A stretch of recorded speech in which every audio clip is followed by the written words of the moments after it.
Welcome to Practice Disrupted, a podcast where we find ways to create new solutions to current challenges while elevating the value of architects. I'm your host, Evelyn Lee, an architect who spans tech as an angel investor, startup advisor, and founder of Practice of Architecture. Whether you're a seasoned architect or just starting in the field, this podcast is your gateway to think differently about the role architects play within our global community.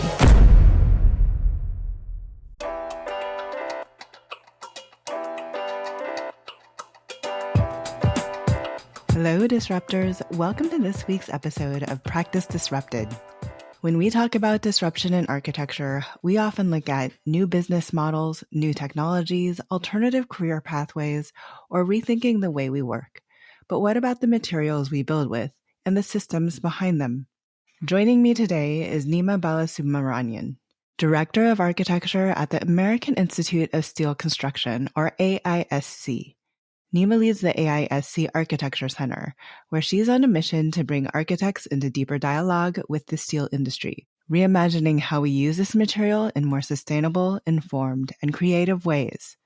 Before stepping into this unique role, Nima's career spanned continents, from founding her own practice in the Netherlands to navigating the grind of traditional firms in the US. Experiences that shaped her perspective and ultimately drove her to ask, is there a better way to practice? In today's episode, we'll talk about the culture shift she hopes to influence from inside a nonprofit technical institute, how hands-on experiences like welding workshops are changing architects' relationships with materials, and why she believes collaboration, not burnout, should be the hallmark of our industry's future. Hi, Nima. Welcome to the show. I'm so happy for you to join us here. I know AISC has been wonderful supporters of Practice Disrupted and Practice of Architecture for a while. And I know that they actually had a really hard time filling your position, but I am confident that they filled it with the right individual. So we're here to talk about your career path in practice and your current role as the Director of Architecture for AISC. So welcome to the show. Yeah, thank you. Thanks for having me. And yes, I'm glad AIC found me and I found them. So it's a great place to be. Before we jump in it, can you tell us what your current role is? Like, what is the Director of Architecture at AISC? And for those of you who are like, AISC seems familiar, but I don't know what it is. It's the American Institute of Steel Construction. I remember, actually, I still have, I think, oddly enough, sitting on my bookshelf, as the big steel book. I feel like that's how all architects are actually connected to the AISC. Exactly. Yes. Yeah. As I speak with more and more architects, I don't get the feeling that they know who AISC is. Structural engineers do very well know who American Institute of Steel Construction is and what it does. So they primarily write the steel manual that we all took for our structures class, and structural engineers carry it along with them throughout their career. I think as architects, we drop it off after school. Like, this is enough. And also they write the codes, they set the standards for structural steel. So IBC refers to chapter 22, it refers to AIC's standard code for structural steel. So that's primarily their role in establishing standards for structural steel in the United States. And the Architecture Center was an initiative created by architects for architects as part of AISC, because AISC was predominantly serving the structural engineers, and they realized they were leaving out a big group of designers, that's architects, who are also making the decisions on structural material choice, and the need for educating them, informing them with the right resources. There's so much on Google, and sometimes you don't know what's right, what's wrong. So the initiative, or the Architecture Center, was created for that purpose, to support the architectural community and providing the right resources to save them time, money, risk, and achieve their project goals, overall goals, again, being the credible source of that information. So these resources would include forms like design guides, design considerations for like vibration, acoustics, name it, anything related to structural steel. So when I was practicing architecture or when I was back in school, I used to hunt for this information and couldn't really find the right place to look for, or be unsure of what information I found online. And the big structural steel books or like the structures book was daunting. Like, I don't want to go there. So this initiative is primarily to make lives easier for architects, provide the resources they need in the form they need it, and not so technical, more visual, more appealing to them. Yeah, we are very visual people. Yes. That, and then truly what excites me is another opportunity that AIC provides for architects is hands-on experiences, like steel mill tours, job site tours, welding workshops. Really gets them behind the scenes and a look at how things are made. Because again, at school, we get to play with a lot of other materials like wood, concrete. We play with it, we explore it with our own hands for studio projects, but steel, not so much. We don't really touch it in school, or it's not tangible. So getting architects to these workshops really creates a spark in their eyes, and that really fulfills my role and makes me feel happy for doing what I'm doing. Well, before we go deep into the Architecture Center, which we'll get to a little bit more further into this episode, I want to talk about you and your career path. Start from the beginning. What actually inspired you to want to pursue architecture in the first place? Yeah, like most people have the same story. Like, oh, in 8th grade, I really wanted to become an architect, and that's where I started too. In 8th grade, I really wanted to become an architect because I saw these beautiful houses designed, and I asked my dad, oh, I want to do the same thing. What should I study? Like, I didn't even know architecture was a word back then or a profession. And he's like, yeah, that's probably what architects do. Maybe you should take it up. And since then, I've been hooked to architecture. I did my bachelor's in architecture in India. I got licensed there and I practiced for a couple of years before moving to the United States. And once I got here in Boston, I pursued my master's in architecture at Boston Architectural College. It's a very interesting program. It's a work study program. So you work full time during the day. I worked as a professional, like an architectural designer in a regular architecture firm during the day from like 7 to 3 p.m. And then from 4 p.m. to 10 p.m., I would take classes at school. And they were on alternate days. So it was not 5 days a week. It's probably 3 days a week I had school and 1 day studio. So it taught me a lot about setting priorities, time management, and life skills because I was married. I had a husband who I needed to spend time with, not ignore him and just do school and work. So managing all three, juggling between them, and achieving a commendation for my thesis project felt like a very, very proud moment for me at the end of the 4 years. So that really shaped my career earlier. The school and the experiences and the connections, professors, everything. From there, I've worked at small firm, big firm. As a project manager, I worked on all types of scales of projects, from single family residential to hospitality, high rise buildings. Taught me a lot about architecture. Still was interested in architecture and wanted to stay what I was doing. I also saw some things that I wasn't really happy about, but didn't know there were any other way out. So I just kept going. One of the firms that I worked with, I don't want to name it, would award employees at the end of the year for the maximum number of hours worked. So whoever worked the maximum number of hours that year was awarded. We are incentivizing the wrong things, I feel. Yeah, and that didn't sit well with me. And at that firm, I was working like, I was a workaholic. I'm embarrassed to say that. Not anymore. But I would work till 3 a.m. and then rush back home, come back to the office at 6, make sure all the drawings were done and the set was delivered on time. Because we were working for developers a lot and we would get penalized if we missed the deadline. So it was weighing heavily on the management and heavily on the team below. So that was not something that sat well with me. Honestly, I don't think it'll sit well with, I mean, I hope you don't ever feel alone in that, because I feel like there's definitely others in our industry that are empathetic to what you're doing, which is why I was encouraging you to share. Yeah, yes, and I felt like it was glorified at that point, and nobody was ever speaking out, saying anything against it. People would just leave if they didn't like it. That's what happened, and then you never hear about what happened to them after they left. So I didn't know. I didn't follow through at that point in time.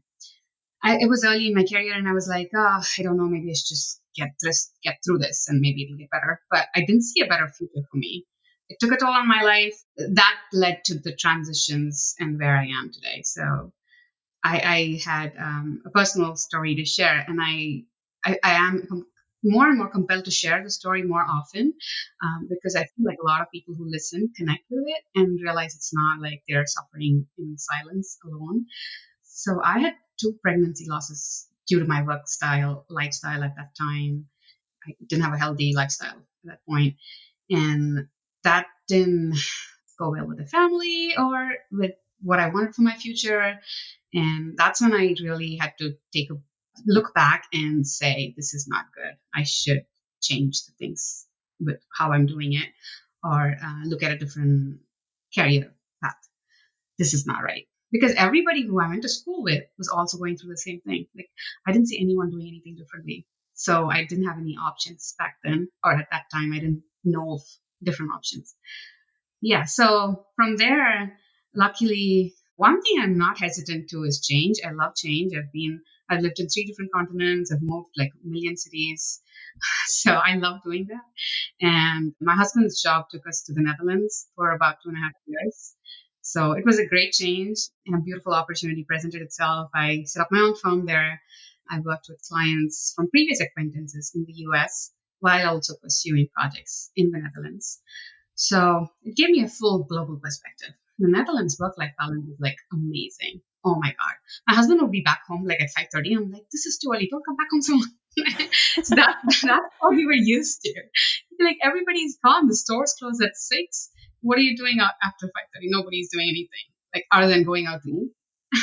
So that put a full perspective change. We were so much more happier, so much more at peace.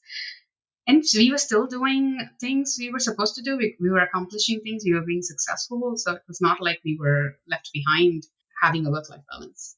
I really loved that. But COVID hit, and then the world went for a toss. But we moved back to the US in 2022, and we landed in Atlanta. And with all these diverse experience, I was able to get different opportunities when I was back. And I started as operations lead for a larger firm in Atlanta. Again, although I was able to, at this point, going up the ladder a little bit, being in management, I was able to set some boundaries for myself and not overwork and not change my lifestyle. So that was good. But still, I didn't feel it was good for my team. Like, the staff weren't doing great. They were still being overworked because we had more number of projects, less number of people. We were not compensated enough, so you couldn't get enough people to work on a project. So all those issues that architecture firms and practice traditionally have was still there. I was like, oh, this is not great. And at that point is when AISC reached out to me, and it was a beautiful challenge. And I was like, oh my God, this is so exciting. I never knew things like this existed outside of this architectural traditional realm.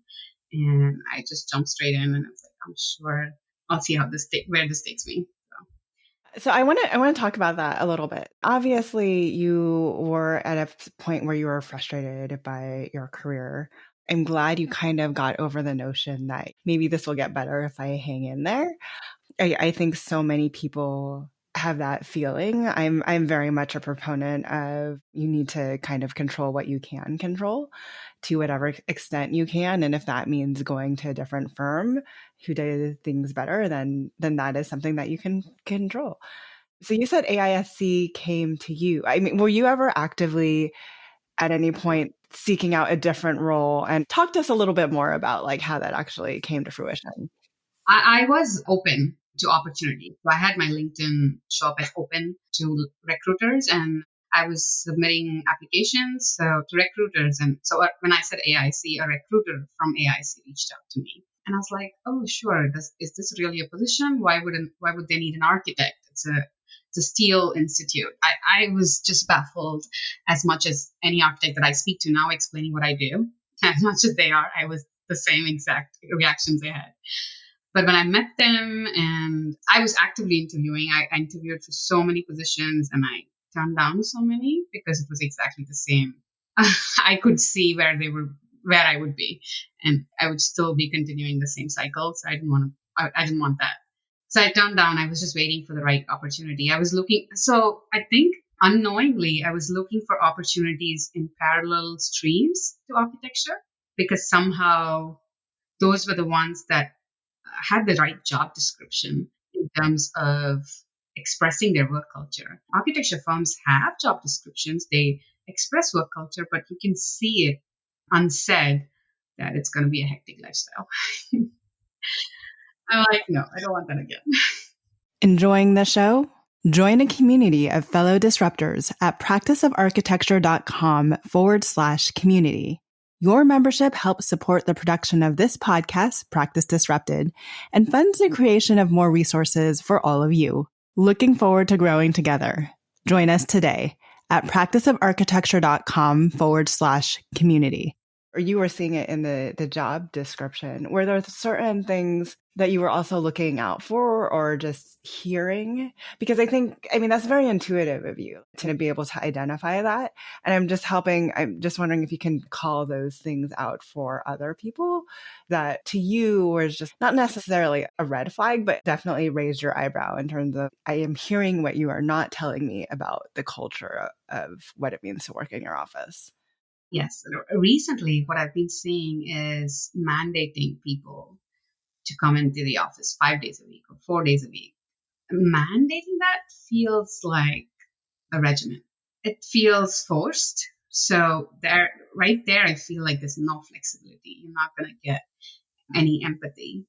So we all have families, either kids or pets or elderly to care for, or just yourself to care for.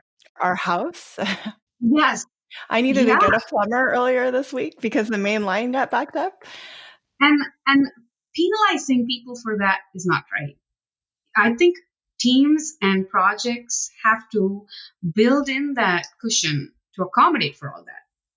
Instead, not like plan so tightly that even if someone falls sick, heaven forbid, oh my God, it's going to derail the project. No, that's not how you plan for it. Plan with contingencies, right? We plan when we ask for the fee, we have a contingency fee, but why not within our team and resource planning? So I felt like that's just not being empathetic to ourselves. Even the planners, like I was as the operations lead, I would do the resource planning for the office, and I would always beef up the time, or if they couldn't give us the time, I would beef up the fee so we could add more people to it when other people cannot do the work. But that always didn't sit well, or you didn't win the project when you did that. So it's like it's a top-down problem. I mean, for me, that's why it ultimately comes back to the business plan, because until we can figure out a way to value or deliver our services in a way that allows for this flexibility, the time of our team and the time our team spends is going to be such a limited resource scarcity relative to the fee that we're getting paid. Until we fix that dynamic, it's just going to be really hard to fix a lot of this overwork culture in the industry. I totally hear you. And sometimes there's not enough training, or there's not enough time to provide that training. Right. Because that's overhead. I mean, yes, exactly, right? That's something again the management doesn't want you to do. They don't want overhead. Everything needs to be billable. Yes, everything needs to be billable. So one of the things was definitely mandating the days that people come in was a red flag for me, because I live farther south of Atlanta, and driving into all the offices are in Atlanta or north of Atlanta, and driving in means it's a 1 hour or 2 hour commute for me. And that takes a toll again on my body. I'm always nervous coming back in time to pick up my daughter from daycare. So I'm like, oh, can I make it? Can I not make it? I don't know. So that was one red flag. And the other thing was how they talked about their younger staff. Sometimes they talk about younger staff like, oh, we don't trust them. We mandate our younger staff to come 5 days a week because, they don't work when they are remote. I get that. They are younger people. They don't know what they're doing. They're right out of school, but then provide the training. Don't treat them like that. That's not fair to put it on them. Rather, it's on the firm to train them, because you are hiring fresh talent. They're not experienced professionals. So when they speak like that, I hear that they're not supportive for growth. They want you to figure out things on your own time. Like, no, yeah, I can do that, but I have so many things to do on my own time. This is my job. I appreciate that. I think that you've definitely given some tidbits for others, even in middle management and above, to be aware of when they are considering a move. So tell us a little bit about what it means to be the director of architecture at the Architecture Center, because I feel like your day to day is so much different now, right? than the project grind. Yes. Yeah. So one good thing is I'm not chasing any deadlines. So that's, or at least client set deadlines. Does that also mean that in this role, have you eliminated timesheets? Oh, yes. Oh my God, there are no timesheets. That was the most amazing. I mean, honestly, that was one of the most amazing things when I went in house to a Oh, technology firm. I was like, I would never have to fill out a timesheet again ever in my life. For the first whole month, I used to be like, where do I put this hour? Where do I put this hour? This hour doesn't go anywhere. So day to day differs. Some days we are at conferences or events engaging architects, sharing ideas, or simply engaging in meaningful conversations. I love how many people I get to meet in this role. And some days I have a team of three, and we are brainstorming what kind of events we can go to or what kind of events we can host. Are there something out of the norm, just not a regular networking event, but something different, something more engaging or inspiring? And that's how we came up with these job site tours. The welding workshops, especially, is so exciting for architects when they try to weld for real at a fabricator shop and they're like, oh my God, it's so difficult. So the next time when they're asking for like architecturally exposed steel to be like this smooth, that clean. They understand the value of what they are asking for and the craftsmanship that goes into actually Yes, the delivering skill that. level is just amazing. So those are the events we're planning on a day-to-day basis, and we are always planning a year ahead. So already we started thinking about 2026 a little bit. 2025 is almost planned out, and we're either submitting proposals for speaking engagements or thinking of building tours that we can do as part of conferences. So we host tours as part of AIA conferences or local regional conferences. So we're always engaging with local architectural firms in those cities, trying to see if we can get access to a building. Can we go behind the scenes and like see the structural portions of it? So yeah, that's primarily what we do on a day-to-day basis. A lot of meetings, brainstorming, and connecting with new people. That's mostly what we do. So if I am an architect and I want to take part in an upcoming welding opportunity, what's the best way to know what's coming up on the schedule and if I'm going to be anywhere near where that's happening? That would be great. We've been asking for the schedule to be up on our website. So our website's undergoing a revamp, and it's a bigger organization. So Architecture Center is just a small part of this bigger organization, and they're revamping the whole website. So it's in the process, but it would be best if you could just reach out to our email address, architects@aisc.org, and say, hey, I'm interested, and this is where I live. In the future, what we're planning for is for our schedule to be up on the website so you can just see what's up and coming, new tours are, and if it's near your city. And if it's not, you could just request one and we could try to plan one if there are enough architects interested. Yeah, we just need like 10 to 15 people be interested in a tour, and we can try to get a fabricator. There are fabricators all over the US. So we could try to arrange something. So it sounds like you're almost game to create the tour to happen if you can get enough interest. So Yes, yeah, totally. We are all here for architects to make them stay informed with the right information. Yeah. what do you miss about being in architecture on the architecture side in a firm? Do you miss anything? I do miss not being on site for CA because it was a gratifying feeling to see your drawings get built, all the small details that you put together, and then see that built or see issues with those details and have it called out, and then you resolve it and you feel so much better or relieved. So I do miss that, but I think I compensate for it with more job site tours. I get to tour awesome buildings that I wouldn't have had the opportunity to work on if I were an architect at a firm.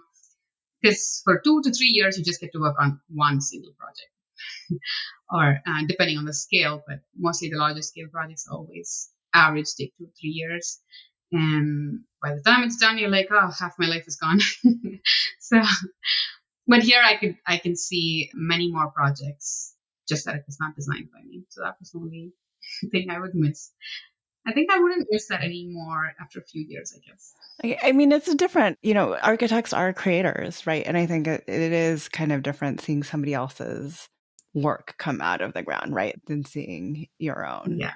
But I do feel content that I'm helping architects do a good job and then make their life easier by providing them the right information. So I'm still a seed, so that's good. What do you think in either your architecture education or in the roles that you had following really helped set you up for success in your current role? Like what skills really translate over to what you're doing now? I guess as architects, I always believe we have so many skills. We acquire so many skills through our schooling. Like they put you through so much stress and tension and like especially the studio crits. It's like you put in front of so many people, your project is torn apart and you still stand there, come back the next month or a few weeks later with a brand new idea or like better idea. And that perseverance and consistency teaches us as architects in general to handle anything that comes across, I feel. And for me personally, having moved around a lot and I'm like I mentioned, I'm not resistant to change. I love change. I love doing new things. I love challenges. So that is one of the skills I feel is needed when you are jumping into a new role, a new territory, completely new territory. Here, mostly it's about communication and marketing and development, business development. So it's mostly those skills, which I didn't think I had. But being honest and genuine, I feel like you can be a good communicator. What advice do you have for others that find themselves in the same position that you found yourself just a year ago? I would say trust your gut and your instincts. You know yourself the best. And especially for women, I feel we undervalue ourselves sometimes. Once we start believing we can, then the others start believing that. So I think we are the first ones to take that step. So believe in ourselves and trust. I truly trust my instincts now and just voice my opinions without hurting others' feelings. So, and it's always being genuine and hardworking and sincere and being smart is very important. So do all of that. And if you're not in the right place, if you feel like you're not in the right place, think about opportunities outside of the box. Because I when I was there, I thought there's nothing outside the box. That's how I was looking at it. There's nothing outside the box, nothing for me. Until I started opening my LinkedIn and keeping it open to various other parallel roles, I didn't come across something similar.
Hi, Disruptors. Thank you for joining us today on an episode of Practice Disrupted. If you like the content for today's show, you can find all of our past episodes over on practiceofarchitecture.com/podcast. Be a part of the conversation by joining me, our speakers, and other disruptors in our community at practiceofarchitecture.com/community. Our social media handle is Practice of Arch. That's Practice of ARCH. We'd love to hear from you, so feel free to drop us a DM and say hello. Tune in next week for a new conversation on change in the profession.